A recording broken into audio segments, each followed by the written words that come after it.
And hello, everyone. I'm John O'Loughlin. Welcome to McDuff Lives. And this evening, a very special interview with Senate candidate Diane Sare, candidate for Senate from New York.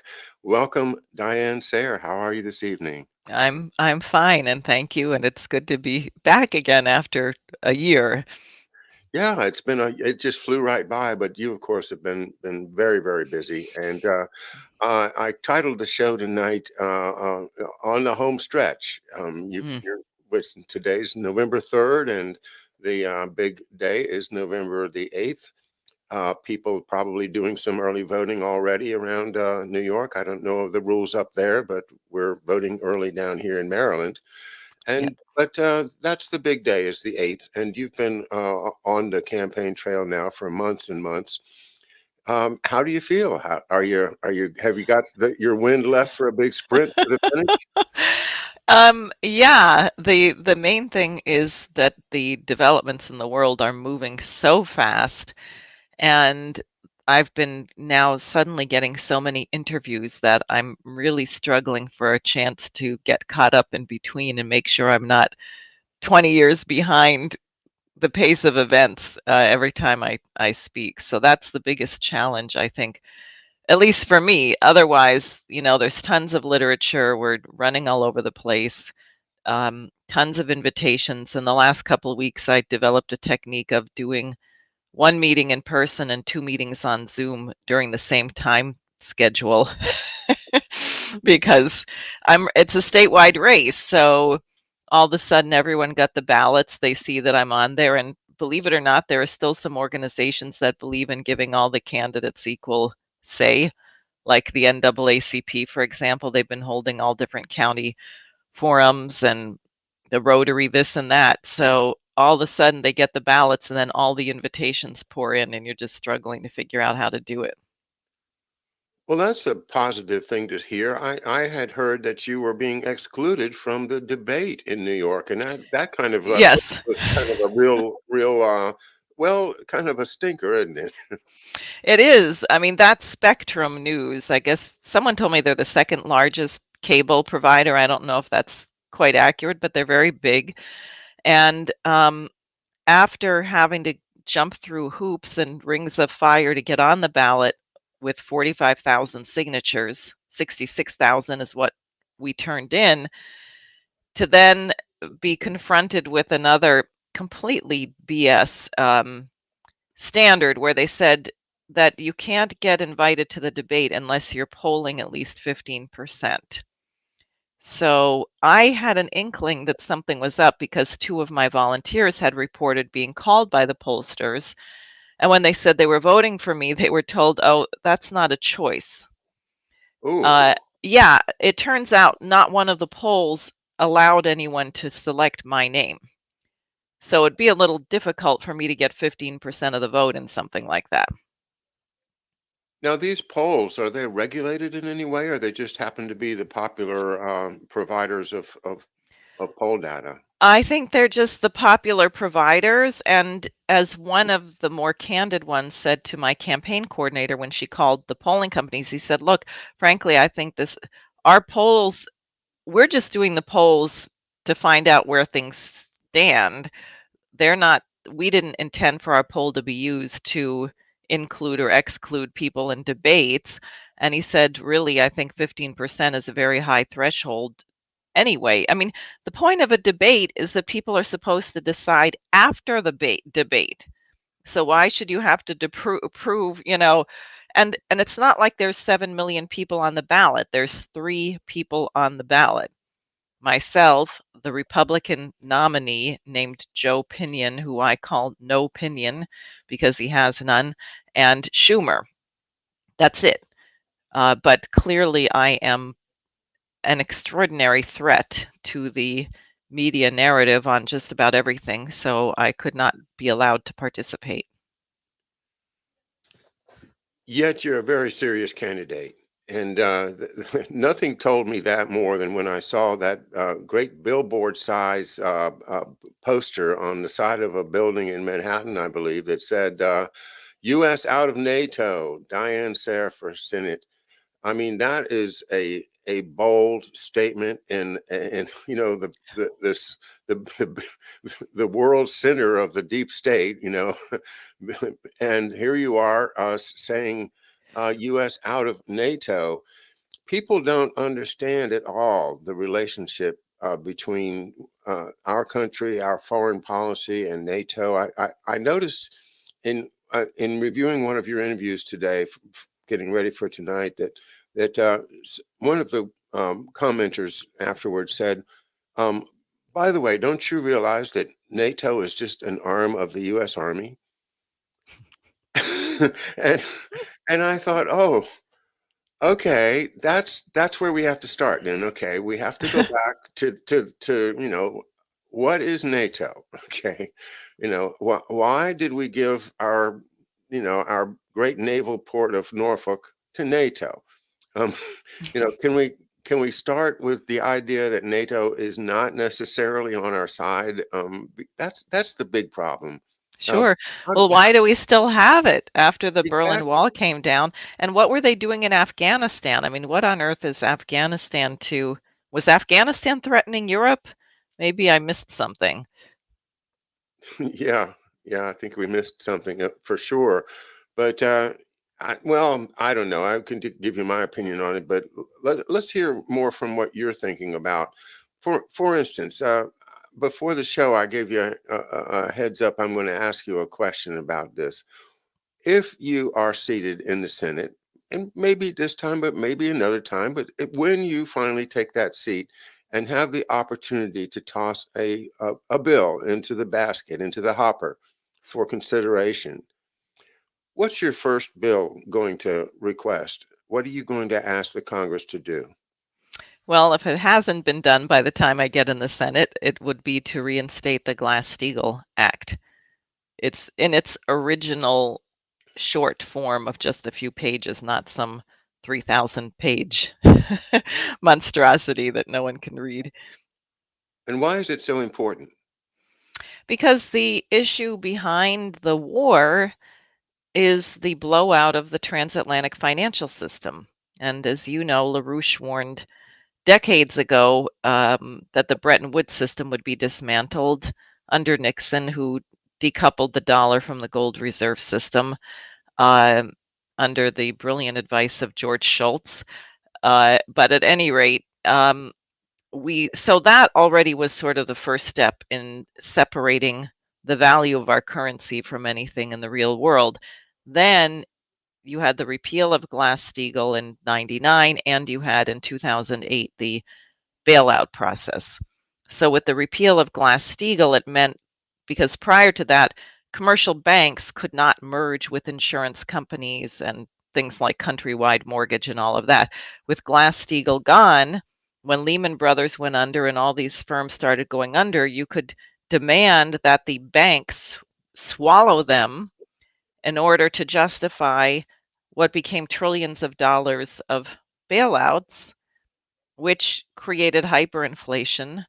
And there is no bubble in history that ever survived. So this bubble has to go at a certain point. I think we're very near that. And they're just trying to loot the last, after the mortgage bubble, you have a student debt bubble, you have a credit card debt bubble, you have all kinds of bubbles where the regular person is sort of like an aphid being milked by the ants. Is that how it works? The ants milk the aphids? Yeah, I think that's at any rate, we're just being sucked by these rotten billionaires who don't give a damn what happens to anyone. And I would like to put an end to that. And Glass-Steagall is sort of an efficient way to do it because it means you have to break up the banks by function. So you can sort out all of the speculative garbage and throw it in the garbage. You just say, forget it. This, we are not going to kill people to save this. There is legitimate debt. There's pension funds that'll have to be refunded. There's things that people's lives depend on, sewage treatment plants, and all kinds of things that you have to make sure function. But the giant bubble, we simply can't. And so I think that would be a very good step to sort of putting a bottom in this thing and then making it possible to recapitalize the banking system by getting rid of the Federal Reserve and creating a national bank and giving the Congress, hopefully there'll be more sane people in the Congress when I get in there, um, the ability to issue credit to build the things we actually do need to build in this nation. That's one of the key things about the LaRouche and Schiller programs is to invest in productivity for the improvement of the nation and thereby improvement of the lot of mankind generally. And you know, if folks are not familiar with LaRouche and his work, you can certainly learn a lot of it from Diane Sare and just get in touch with her. And you know, there's a whole lot of assets that you can find by just getting in touch with LaRouche Organization or the Schiller Institute. So you've been associated with LaRouche for a long time. Tell us about the meaning of Lyndon LaRouche in your life and why you have spent so many years cultivating your relationship with the LaRouche movement and passing it on to other people as you've really attracted a lot of new folks to your movement with this run for Senate. Well, LaRouche was a genius like Gottfried Leibniz, who, when he died, I think there was one person by his graveside. They did everything they could to suppress his work, but his work was really the bed bedrock of the founding of the United States. And I bring that up because um, here you have someone who was an unbelievable genius who had read everything by Leibniz by the time he was 14 years of age.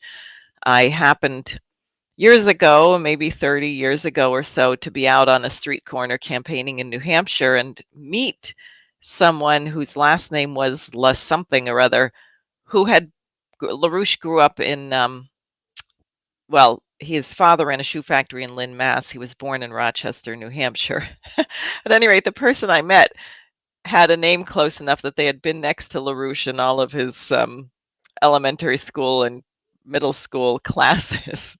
And they said he was such a pain in the butt. He knew everything. He was smarter than the teachers. He never stopped correcting them.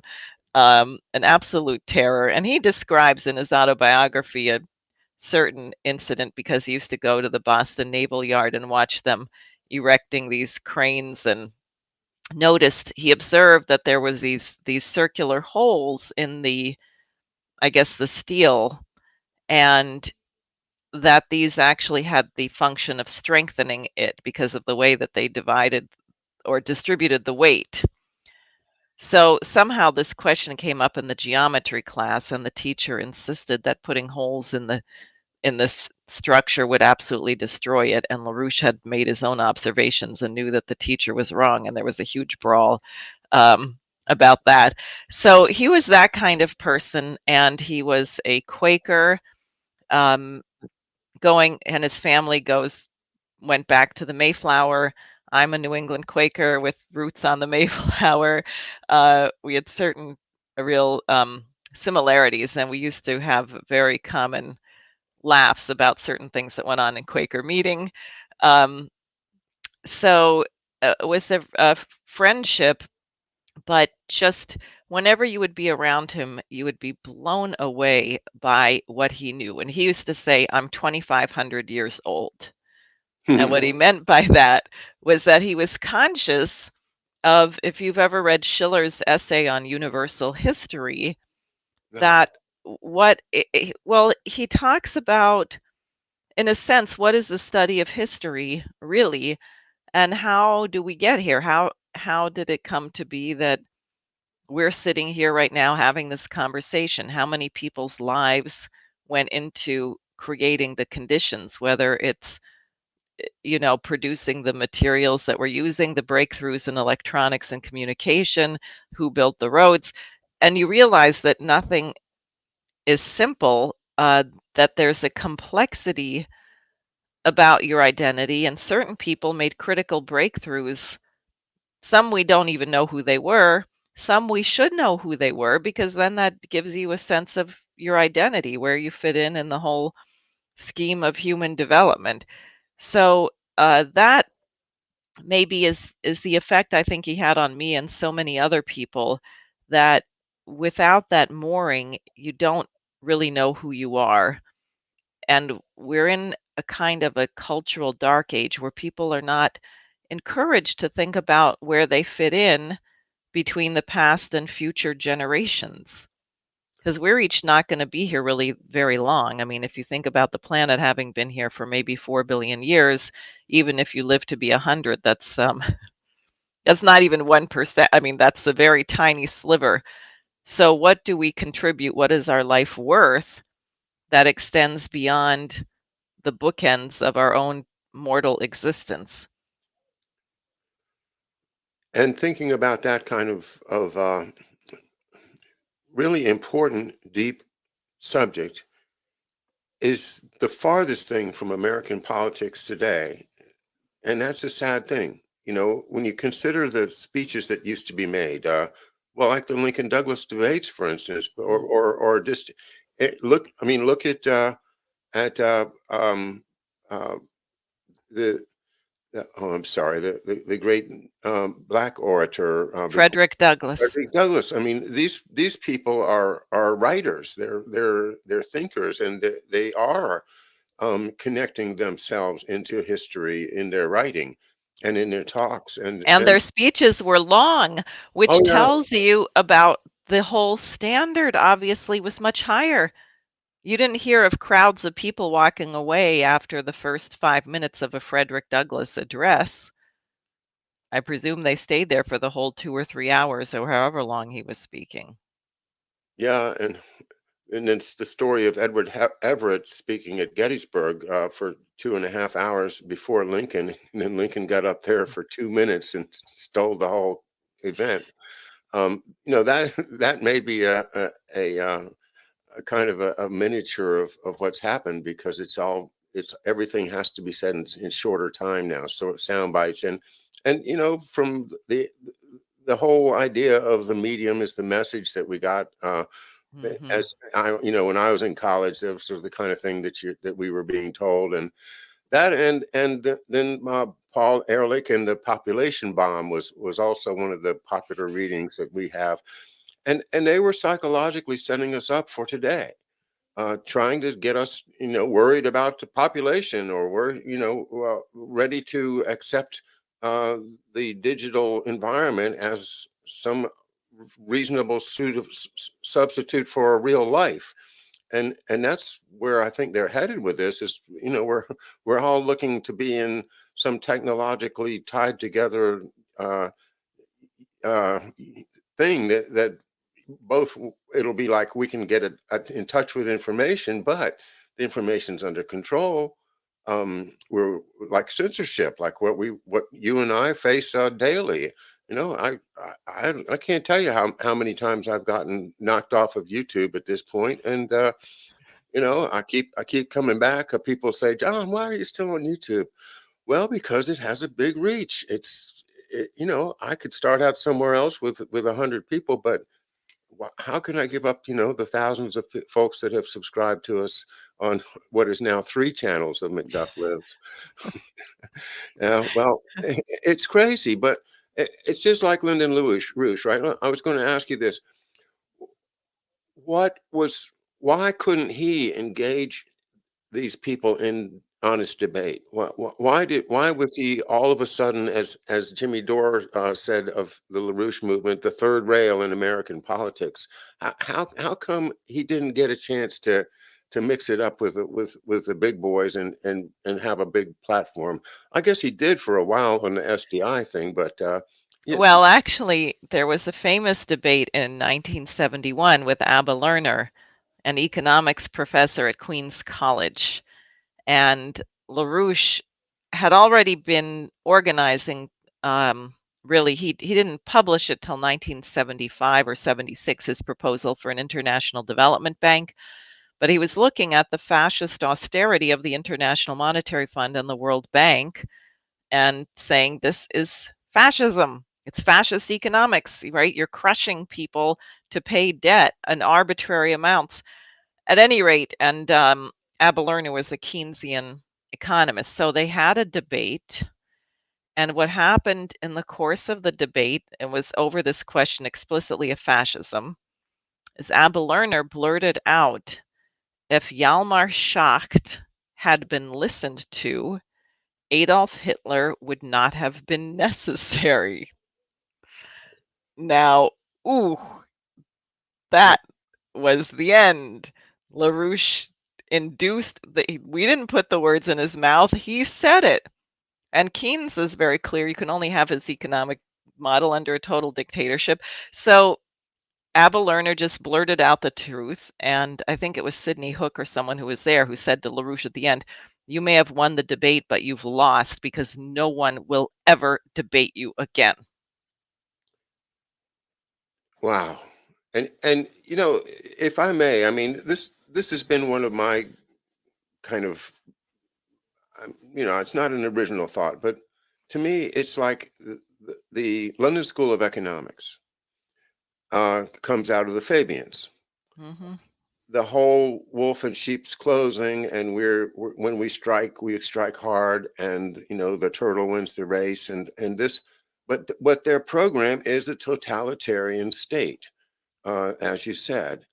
And when you look at that population of economists, it really boils down to Keynesian on one side and the Austrian or Hayek school on the other side. And it seems to me that this is a perfect example of the Hegelian dialectic, where they've set up these two opposing polarities within the same system, and Mhm. then they beat them up against each other, but nobody ever thinks of outside the box. And that's Right. exactly what you just said, was that Lyndon LaRouche was outside the box, so he doesn't get to play in the day in the face slapping game. Right. And, and, Right. And I think, look, the problem with what's really missing here, what's missing in those systems is an understanding of what is the nature of man. What is the nature of human immortality? And why is it that agape, I mean, the actual power of everything is agape. It's love of mankind, love of truth, love of God. That you love that which the quality that makes us immortal. Um, and if you act from that standpoint, then there are certain things that become very, very obvious. You can't have a country where people don't have clean drinking water and electricity. In other words, it's not about money, it's about whether you're creating the conditions where each person is able to live up to their full potential and to make their contribution to the past generations who really depend on us to continue their legacy. We're what give them their immortality, and the future generations. my wife has had a career in local county economic development, and one of the things she always says is that conservatives believe that government is never the solution, except for when it is, and that liberals believe that government is the solution, except for when it isn't. And I think that what she's really saying in her experience is that government should not be running the economy, but government has a duty to establish conditions in which the economy can flourish. So that, like, well, it's like Alexander Hamilton and the very first advice that George Washington sought from him about how do we move forward. Well, you build the economy. You got to do that, and if the government is going to participate in it, it also has a duty to not run it, because that is basically fascism, and you end up with the heads of the corporations running the government, and everybody, just like real fascism with Mussolini, etc. So how do you see the role of government in economic development? Well, you can create credit, right? And you can give preferential credit to those things that are good for the economy. And you do need, look, you need the federal government to run certain things or to fund certain things. No private bank is going to pay for what I think is needed 43,000 miles of new high-speed rail. They're just going to say, forget it, we're not going to make a profit on this. So the government is going to have to provide the credit for something that may not generate a return for 25 years. But how do you get it built? You have private contractors, they bid, they do the work. In other words, there's and this is not a public-private partnership, right? But you have federal standards, you have an overview because you want the thing to mesh, but there's a great opportunity for private companies. I mean, take the space program. We had 40,000 people employed by NASA. There were 400,000 people who weren't employed by NASA who were producing components of the space program. And if you read Gene Kranz's book, which is really delightful, Failure is Not an Option, he describes how the original astronauts, they had a policy, they would go in a closed room. For example, they were dealing with, I forget if it was Lockheed or Boeing. They had all these different companies that were producing components of the original um, capsule and different things. So they would go in a room for 3 hours or 4 hours or 5 hours until all of them agreed on the specifics of what they needed. And then they would go and meet with the company, which was not a government-owned company, Mm-hmm. but funded by the government, right? The contract was to say, here's what we need, you build this. So you had this incredible relationship with, a group of people officially employed by the government and 10 times that in jobs created because you had that mission. And then there's another example, which is the Tennessee Valley Authority, which I really love, and I appreciated the title of the book much more by David Lilienthal, who ran it, and he called his book Democracy on the March. And he really, one, he said, no, there's not going to be any bureaucrats involved in the Tennessee Valley Authority who don't live there. So we're not going to have any experts sitting in Washington running this project. He also insisted that you wouldn't have uniform wages in Tennessee and Mississippi. He said, we're going to pay workers for building in the area where they are according to the prevailing wage for that work where they are.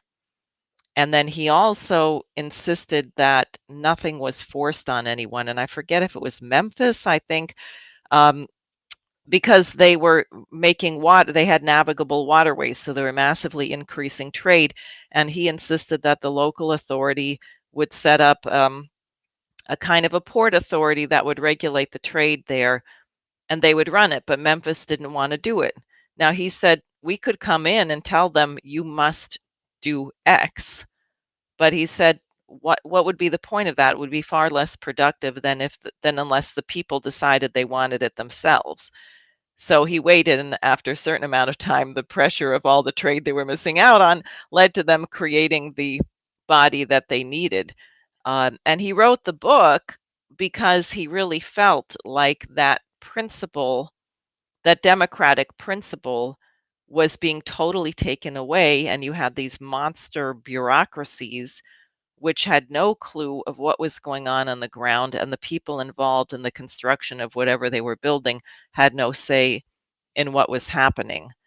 So I think those are very good examples of how the American system can work with a certain give and take from the people actually doing the work and their role in making improvements or having insights in terms of how you get the job done overall.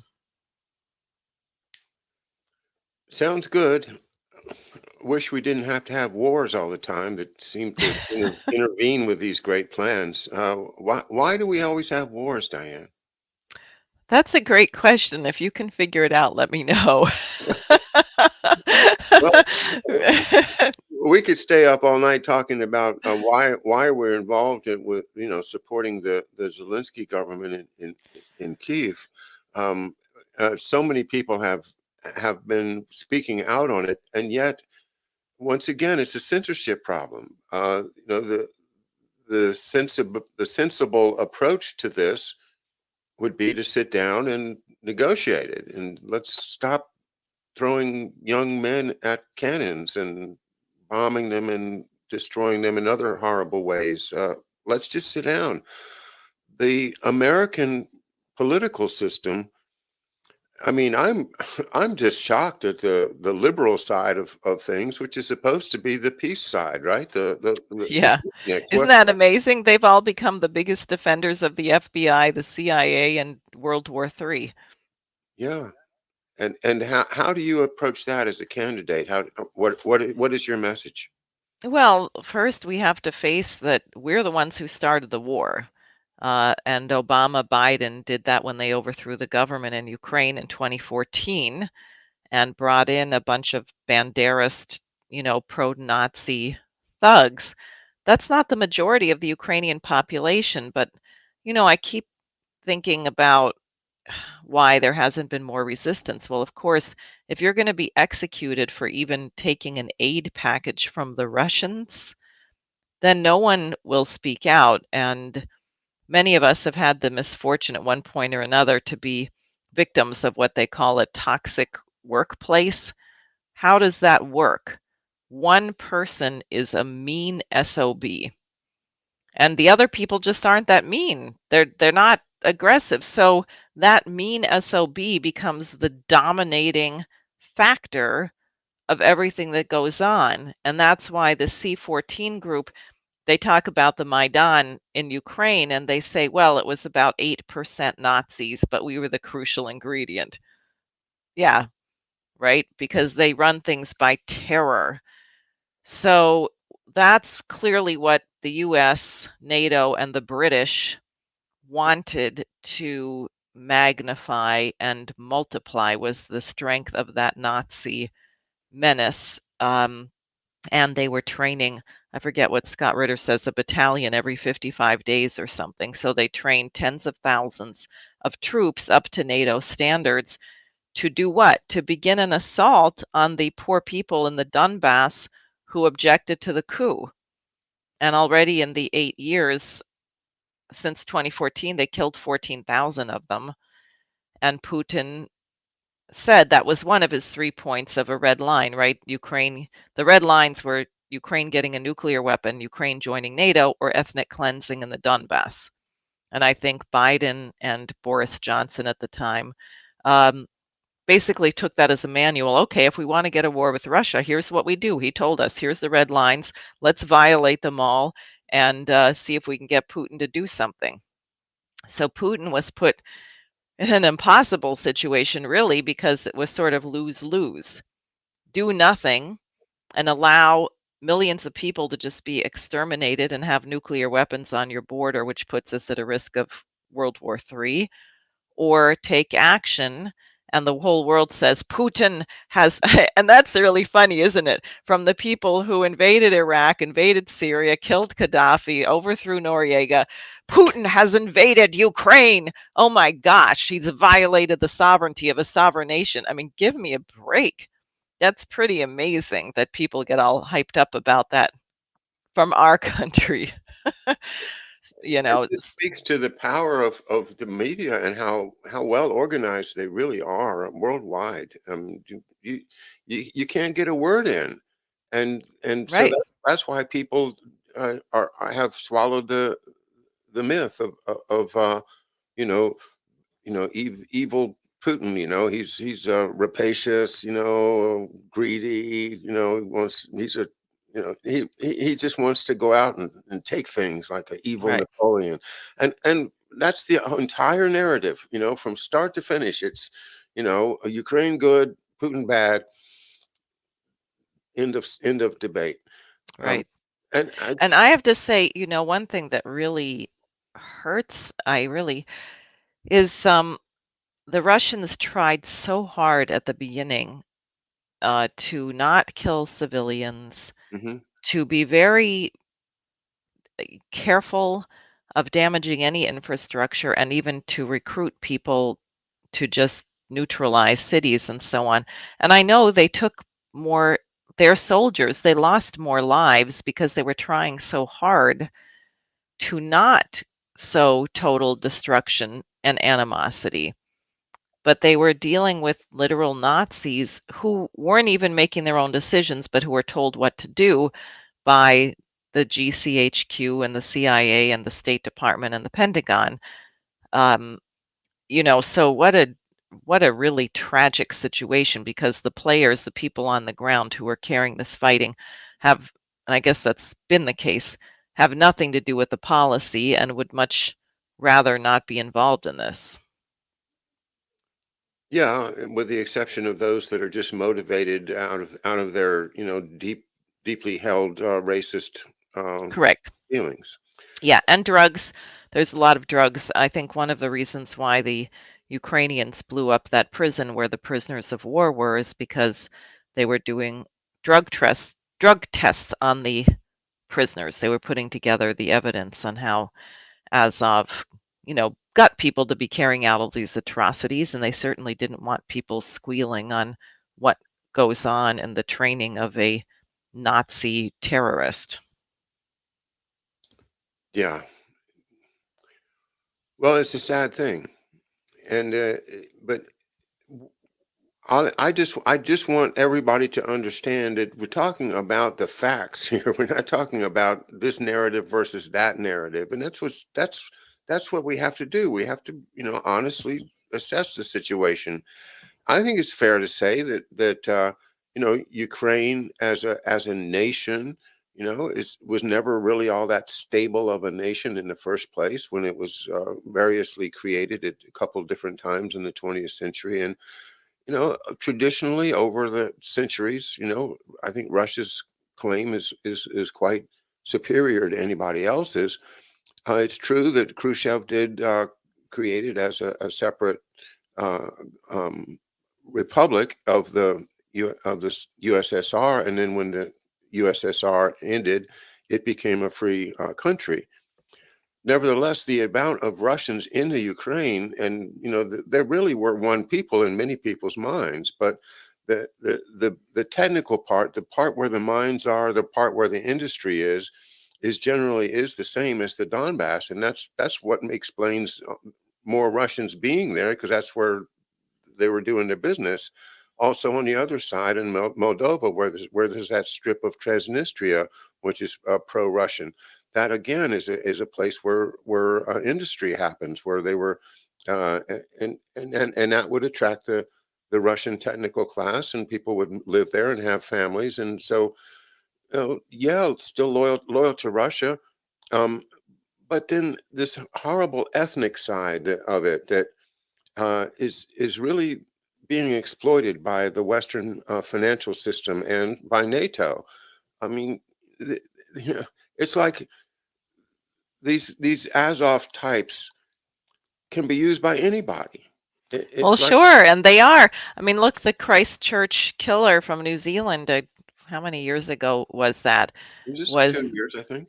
Yeah, did he train with Azov, or he just studied and idolized them? I forget which it was, but He wore their emblem, that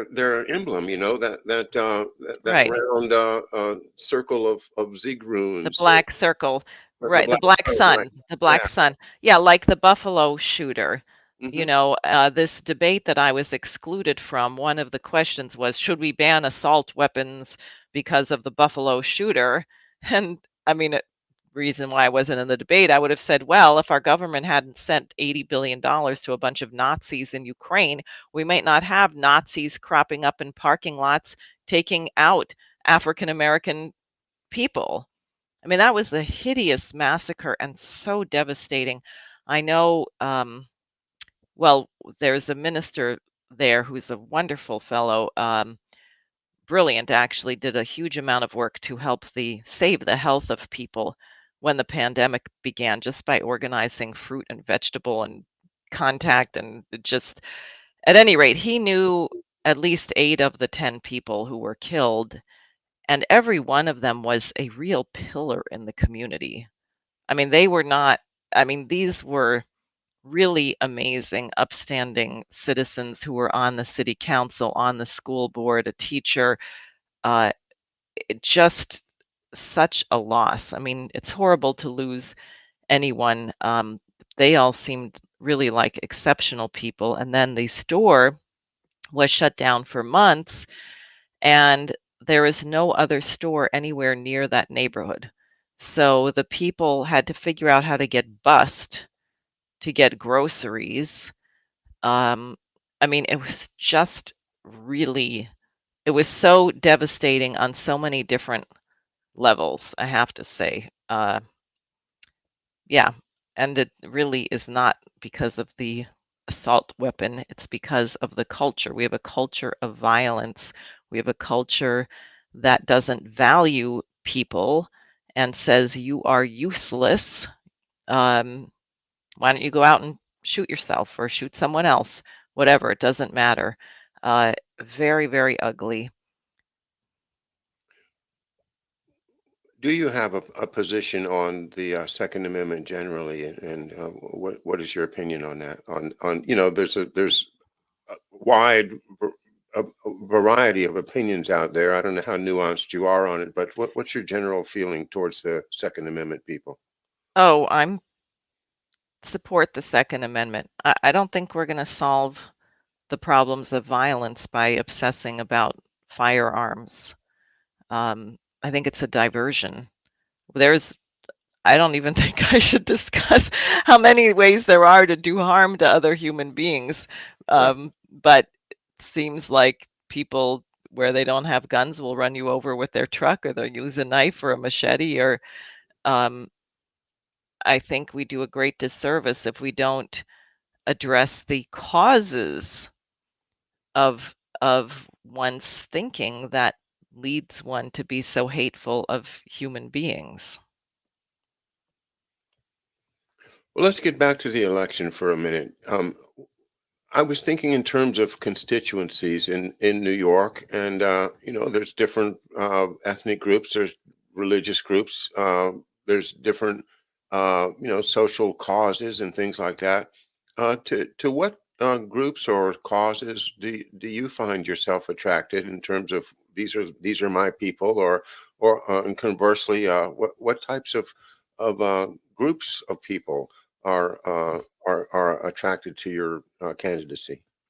Well, the reason I wanted to run as an independent and not with either major party is because I think actually the nation would be much more united than divided if anyone were addressing the actual needs of the population. So I can say my constituency is anyone who eats or uses electricity. And that's sort of reflective of, I was so happy actually. I had a campaign meeting in Buffalo, and it was small, but there were people from the sort of pro Trump medical freedom people, and then there were people from a mosque that I'd spoken at, and then there were ministers from the black clergy, and they were all there at the same meeting. And I appreciated, one of the ministers said to me that he noticed that I said the exact same thing to any group that I was speaking to, that I didn't tailor my remarks to one so-called group or the other. Because, I think we really have to take up the big issues. If we have a nuclear war, we're dead. We're all dead. So we can fight about all kinds of other things, but if we don't actually get this off the table, we're not going to be here to fight about these other things. And it's similar with food and energy, which are both under unbelievable, massive assault. I mean, we're about to run out of diesel fuel. I don't know if that's changed. Have you heard that we've suddenly done anything to solve it? No, and that was my next question. Was the last thing I could see was that the president had authorized just the draining of our reserves, and it's just draining out in order to do what? To keep the gasoline prices low until November 8th. What happens after November 8th? I I don't understand the diesel fuel crunch right now, except for I believe that it to be real, and I believe that these shortages and scarcities are typical financial moves to create wealth somewhere out of creating scarcity somewhere else, and that's the old game. Uh, Right. scarcity No, is I was there's no need for scarcity. right. I was just thinking I'm lucky because if we run out of diesel fuel and there's no food, I where I live is near a state park here, and it's not really upstate New York, but to people in Manhattan, they call it upstate New York. And tonight, when I came home, there were 9 turkeys walking across the front yard, across the street. So at Uh, least I'll be able to have Thanksgiving dinner, I suppose. no, you can't tell my wife though. Okay. Those are not the big fat ones that you get in the grocery store. And they're just those scrawny birds. You don't want to I try to eat I one. know that's true, but in desperation, I would do it. Yeah. Okay. Well, so you do have a squirrel rifle then, or a brown Bess stuck away in the closet. No comment. All right, no comment. No, say no more. It's it's exciting to see how well you do. I sure do hope you do well. I think just all I can do is talk about the issues, and if I've missed any of the issues that you think that we really should be pushing tonight, let's spend the last 5 minutes talking about that. How would you like to spend our last couple minutes? Well, we touched on it, I think, a year ago, which is the question of music, which I know is near and dear to your heart and to mine, and I think is really important. Don't you? Oh yeah, yeah. I noticed that your group in New York has a Dona Nobis Pacem sing going on. I think it's maybe even tonight, and that's something I really think is a great idea to get people together. I used to perform in a group that sang that as around every year at Christmas time, and give us peace. Just let's just all sing the same words over and over in a beautiful round, and the feeling that you get out of it is just it's transporting to sing together. Or if you don't sing, to just be in a room where there's a whole lot of people that are singing. It's the same feeling. It gets inside of you. It gets into your guts and makes you feel better. It makes you tune into the bigger issues and the fact that at bottom line we're all together. We're all the same. As you say, we're not going to be here long. Short time here, long time gone, and that's acceptance of our humanity together is how we can how we can survive and how we can move forward. I wish I could get my friends on the left and my friends on the right to come together and at least sing that simple little lyric together from time to time to remind us that we really are we are all the same. I love this um, this genealogy guy that I've started watching. He showed, and I believe him, that if you go back far enough, everybody is related to either Charlemagne or Genghis Khan. And why is it either or? How do we know that they weren't related? And they were, if you go back Okay. further than that. But the point is, because the population of the world was only so big, in Mhm. ancient times, that there's only so many candidates for our great great great great great great grandmothers. So Right. we're all related, for goodness sakes. It doesn't matter what color you are, or what language you speak, or what tradition you grew up in. And Sure, and the planet's awfully small. I mean, if you think about what the Webb telescope is discovering, yeah, goodness, we better figure out how to get along and get some work done because there's maybe probably tens of trillions of planets out there that are habitable. We haven't figured out the curvature of the universe or whatever it will take us to be able to travel there, how to freeze ourselves. I don't know. How are we going to get there? Can we go faster than the speed of light? Sometime in the next 4 billion years, we better figure it out because I don't think we want human beings to be here if the sun's going to expand and swallow us up.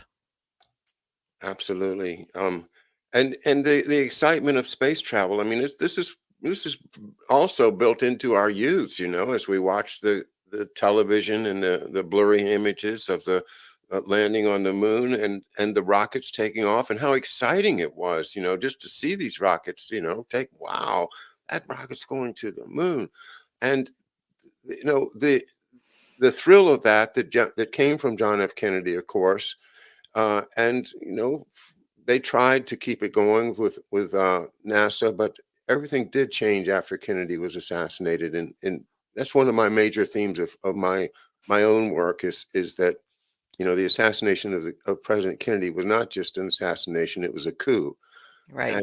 and the government that we've had since then has been a new entity that was put together by the people that ran the coup. And the idea that we're going to fight between the Democratic side of the coup and the Republican side of the coup is still that's what we're doing right now. It's just like we talked about with the London School of Economics, where they set up the Hegelian polarity, and you fight. These guys fight, and behind the scenes, ching, ching, ching, the money just keeps rolling in. They're going to buy some. I need to borrow some money to buy some attack ads against that guy. Oh, I'll Right. lend it to you then. Okay, fine. And then the other guy says, "Oh, he's hitting me with attack ads. I better buy some more attack ads to attack him." And everybody buys the attack ads. Who gets rich? The bank that loaned the money and the people that print the signs. And we're falling for it year after year after year. It is getting better, isn't it? I think so. I actually am really pleased that there's been all these interventions against various congressmen and former President Obama. Not all of them are being done by LaRouche organizers. Now it's spreading out. A group in Australia, um, someone actually called into my campaign, wanted us to follow them, and they just went and had a little demonstration in front of the defense secretary's office and confronted them with some questions about why they keep inviting Lloyd Austin to come over there. That was very good. Somebody in Canada, this is beginning to be a movement. And I think the reason these videos go viral is because the threat of nuclear war is on everyone's mind, actually. So I think maybe the citizenry is going to be able to mobilize a nonviolent, um, philosophical, poetic opposition that will perhaps stop this, which will get our so-called representatives to be forced to represent us and get off this trajectory. Sort of a race against time, but I'm optimistic that's a possibility.